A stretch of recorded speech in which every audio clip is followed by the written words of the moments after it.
Welcome to JermaineAuNatural. I am Jermaine Right.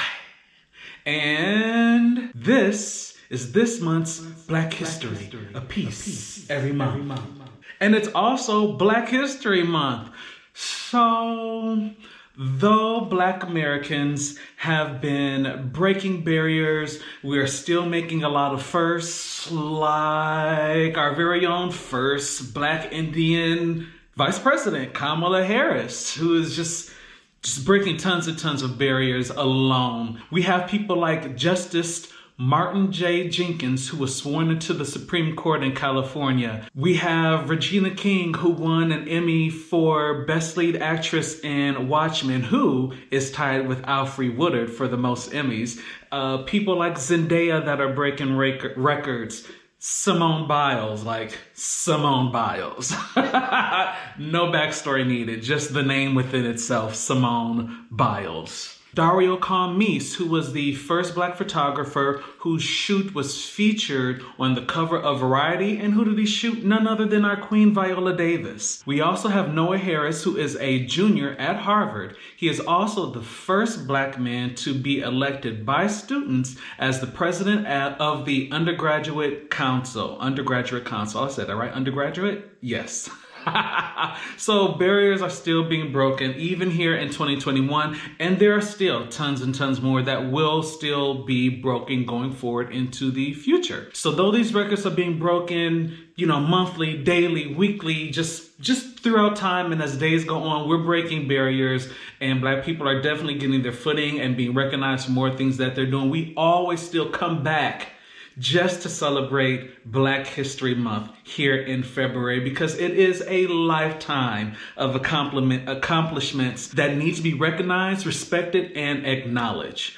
So we know that it happens in February, but do we know why it happens in February? Picture it, 1915, well after slavery is abolished, September, Harvard University, and we zoom in on Carter G. Woodson, who was a history teacher, along with Minister Jessie E. Moreland. These two came together and established and founded the, let me make sure I say it right, the Association for the Study of Negro Life and History, the ASNLH. And the organization was dedicated to researching and promoting Black Americans and other Black Americans in history. As of today, it is now known as, and let me read it so that I say it right, it is now the Association for the Study of African American Life and History.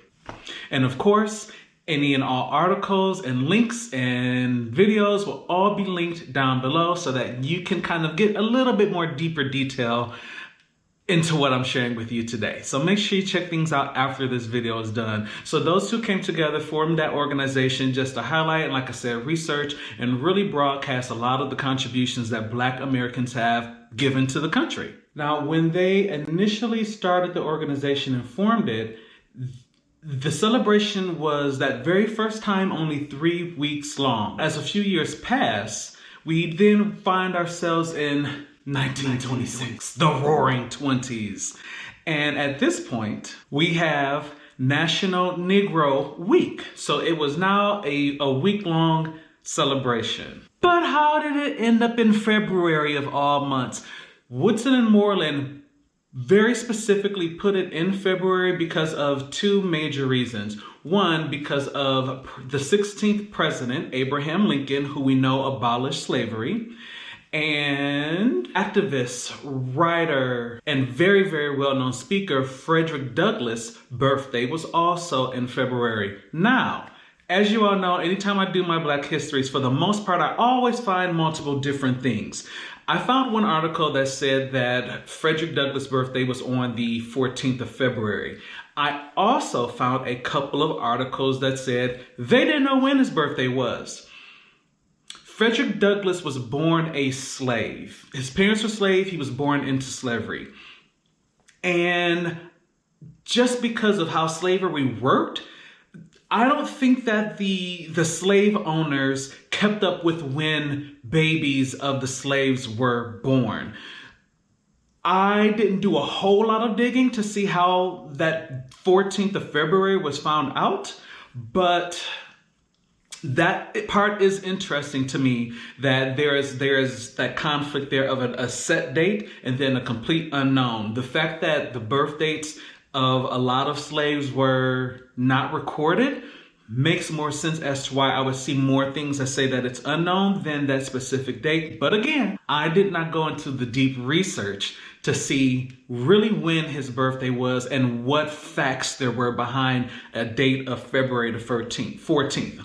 So, because of that reason, somewhere in February, Frederick Douglass was born. So that is why they selected February as Black History Month, for those very two reasons behind the accomplishments of those two men. Now, over the decades, it's the celebrating Negro Week became more popular.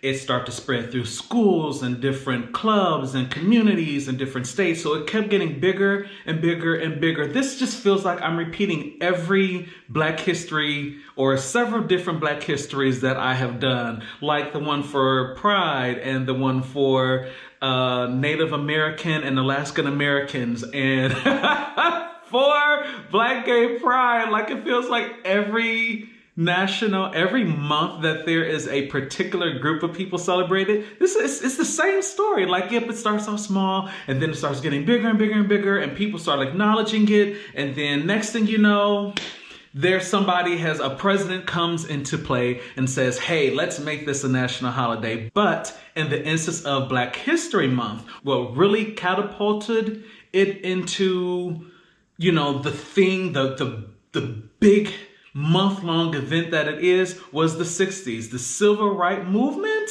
was a huge push forward. Just for everything that was happening with the movement, it just really, really catapulted the acknowledgement and the research and respect that Black people have contributed to the Americas. Now, because of this growth, particularly with the catapult and the bigness of the 60s with the civil rights movement, the ASALH then said, you know what, a week isn't working. Like, we've done way too much and there are so many people. Let's make it a month. So they made Black History Month a month. Then we enter 1976. So following right behind Nixon and Watergate enters, randomly put into office, just dropped right on in there, was the 38th president, Gerald Ford. He declared February as Black History Month. And, so I can read this right, he called upon the public to, and I quote, seize the opportunity to honor the too often neglected accomplishments of Black Americans in every area of endeavor throughout our history.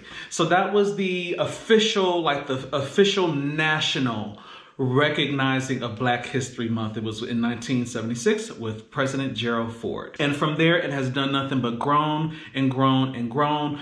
Black Americans have done nothing but continue to pave the way for so many different things, have still, like I said, to this day, still making first in history and surpassing a lot of things that were once accomplished and now making them bigger and a lot more than what they originally were. Since 1976, every president that has followed has went on to designate February as Black History Month, and they have endorsed the specific theme of that month. This year in 2021, the theme is the Black family, representation, identity, and diversity. So that's kind of a shorter, short, detailed history of Black History Month that I just wanted to share before the month was over with. Of course, I'll have everything linked down below. I'll also have the website for the ASALH linked down below because they do have several more events happening for the rest of the month that you can attend virtually. I'll also have a couple of articles about Frederick Douglass linked down there as well. So yeah, so this was this month's Black History, a piece every month. Just wanted to share how and why February is Black History Month, just in case you didn't know. So I know that I did not put a whole lot of details in because I know sometimes my Black History videos can be excessively long. Trust me, Most of them, when I record, are about an hour or so because there's so much information. So condense this one down. I'm sure there's some things that I did not include in there, some fine details about Woodson and Moreland. So I will have information about both of them also linked down below so that you can kind of really read some of the finer details and the back history of both of those two gentlemen. All right, well, once again, let me know if there are any additional things that you know about Black History Month, the Wins and Whys in the house. All right, so make sure that you like this video, press subscribe because it's right there. Feel free to share this out as someone else may not know about why Black History Month is in February. Someone else may learn something from this, and make sure that you punch the notification bell so that you can stay abreast of when I post my videos. And again, thank you for tuning into JermaineAuNatural. Happy Black History Month.